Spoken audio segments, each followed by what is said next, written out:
Mais je sais, c'est moi qui te l'ai dit. Vous avez déjà plagié quelqu'un? Non, vous dites? Mais saviez-vous qu'il nous arrive parfois de plagier sans même nous en rendre compte? Cela s'appelle la cryptomnésie. On voit ça ensemble tout de suite.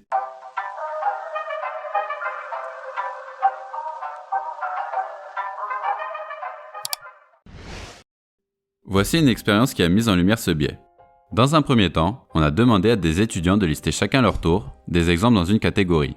Donc si on proposait la catégorie des oiseaux, Bob proposait un perroquet, Léa un canari, Dylan un pigeon et Sophie une mouette.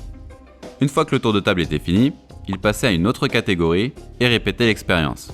Plus tard dans l'expérience, on leur a redemandé de citer les animaux. Et c'est là que la cryptomnésie s'est mise à opérer. Quand on a demandé aux étudiants de reciter le nom de l'oiseau qu'ils avaient déjà donné et d'en donner un nouveau, dans 3 à 9% du temps, ils ont donné un exemple déjà cité et ont même pensé que la réponse d'un de leurs camarades était la leur. Donc, la cryptomnésie, c'est un biais de mémoire par lequel une personne peut se souvenir faussement d'avoir généré une pensée, une idée, un air ou une blague, ne se livrant pas délibérément à du plagiat, mais faisant plutôt l'expérience d'un souvenir comme s'il s'agissait d'une nouvelle inspiration. Ne vous inquiétez pas, c'est inconscient, donc on ne peut pas vous en vouloir, mais forcément, ça peut parfois être problématique, notamment dans cet exemple. C'est principalement dans le milieu artistique, la musique, littérature, que des cas célèbres de cryptomnésie ont été décelés. En 1987, l'auteure australienne Colleen McMullough publia une nouvelle appelée The Ladies of Missalonghi.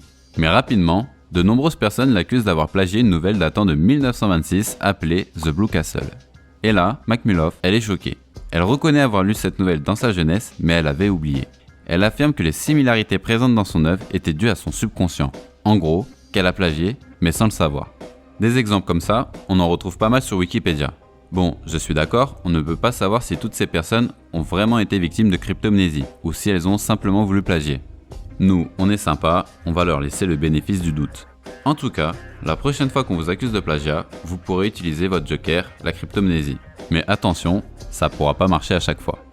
Voilà pour ce biais, si la vidéo t'a plu, pense à la liker, tu peux aussi me dire ce que tu en as pensé en commentaire, et surtout, pense à t'abonner à la chaîne pour ne pas manquer les prochaines vidéos. A plus les biaisés!